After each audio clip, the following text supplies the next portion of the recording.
Good morning, and welcome to your morning cereal.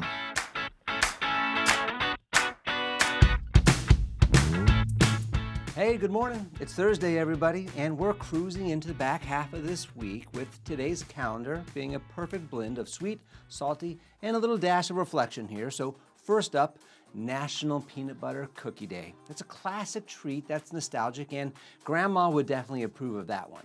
Then there's National Jerky Day today. That's a shout out to all the road trips and camping snacks that kept us going strong in the 80s and the 90s.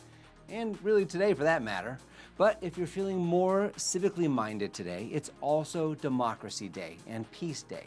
So while you're munching on those cookies and the jerky, take a moment to appreciate the freedoms and the peace this country has worked so hard to possess. All right, well, our quote today is from someone who knows about fighting to overthrow the evil galactic empire, our very own Han Solo. Well, actually, Harrison Ford, who said, quote, "You have to have the darkness for the dawn to come," end quote. And it's a great reminder that even the toughest times can lead to brighter beginnings. Well, today's news, facts, and birthdays are for June 12th. And we don't have to go that far back. We're only starting in 1981, when Raiders of the Lost Ark, that's the first Indiana Jones film, and it was directed by a somewhat known Steven Spielberg at the time and starring Harrison Ford from Star Wars, with the story by George Lucas. Well, it premiered on this date. Then in 1987, on this date, President Reagan, he famously told the Soviet leader Mikhail Gorbachev to, quote, "tear down this wall" in Berlin. Then on this date in 1990, Mariah Carey released her debut album, Mariah Carey. Then moving up to 1994, this was the day that Nicole Brown Simpson and Ron Goldman were murdered in Los Angeles, sparking the O.J. Simpson trial. Then in 1997 on this date, Batman and Robin debuted, because apparently neon bat nipples were the future. And then finally in 2010, on this date, the FIFA World Cup opened in South Africa. It was the first time the tournament was held on that continent. Well, happy birthday to you if today is your birthday. You share a birthday with Dave Franco. He's an actor and he's the younger brother of James Franco. Well, he's 39 today. Then do you remember this name, Kendra Wilkinson? She's a personality, former Playboy model that was on TV all the time. Well, she's 39 today. Then the late George H.W. Bush, he was the 41st president of the United States and he served in World War II. Well, he was born on this date in 1924. Then the number one song on this date back in 2001 was Lady Marmalade by Christina Aguilera, Lil' Kim, Maya, and Pink. You remember this powerhouse collaboration. They brought together four of the era's biggest voices for the Moulin Rouge soundtrack. Great little musical movie, by the way.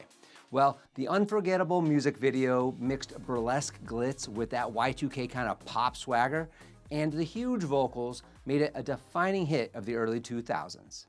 Well, in today's book review, we're gonna hit part 2 of Habit 2, which, by the way, we're almost done with. This is the last subchapter before we move on to Habit 3. But this subchapter is organizational mission statements. And as you know, we're in Stephen R. Covey's The 7 Habits of Highly Effective People.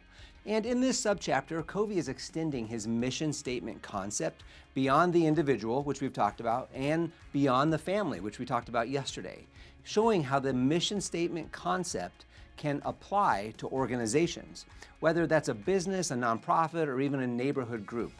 Okay, Covey writes, quote, "An organizational mission statement, one that truly reflects the deep shared visions and values of everyone within that organization. It creates a great unity and a tremendous commitment," end quote. In other words, a mission statement isn't just a plaque on the wall, it's the collective heartbeat of the group. Covey argues that these statements should be co-created, just like the family ones, by everyone involved, not handed down from the top. The process itself, just like with the family, can foster collaboration, trust, and get people to buy into it, which helps the teams move from fragmented efforts to a unified purpose. Covey says, quote, "When people are involved in the process, they feel ownership. They become committed to the vision and the values they help to shape," end quote. So Covey also points out that an effective organizational mission statement is built on principles, right? Those timeless truths that endure through challenges and change. As Covey says, quote, "Principles are deep, fundamental truths, classic truths generic common denominators, end quote. We've talked a lot about them. But by grounding an organization in principles rather than in personalities or trends, it becomes more adaptable and resilient.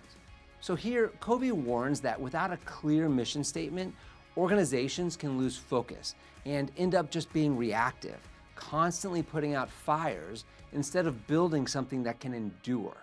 But with a shared vision, he says, people can move together with purpose and creativity, confident that they're heading in the right direction. Okay, here's your takeaway.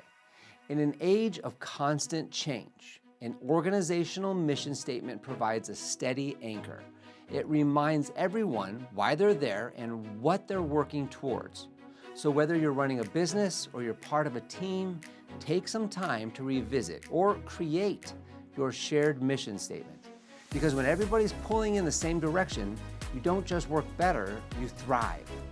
Okay, well, that's a wrap for today's morning cereal. Now, go out there, live your mission, whether it's fighting for our democracy and our peace, or if it's just devouring peanut butter cookies.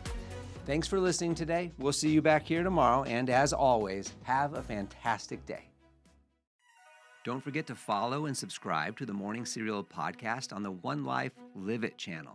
You can find more episodes and videos by visiting our YouTube channel and the website at Sean Inglis and at SeanInglis.com, where you can also follow our other podcasts, the Mr. and Mrs. Inglis podcast and the Life Happens podcast. In these other podcasts, we'll dive deeper into everyday issues, self-improvement and well-being, business and finance, and we welcome special guests too. So join us. It'll be a good time, I promise. Thanks again for listening. Have a fantastic day, and we'll see you tomorrow.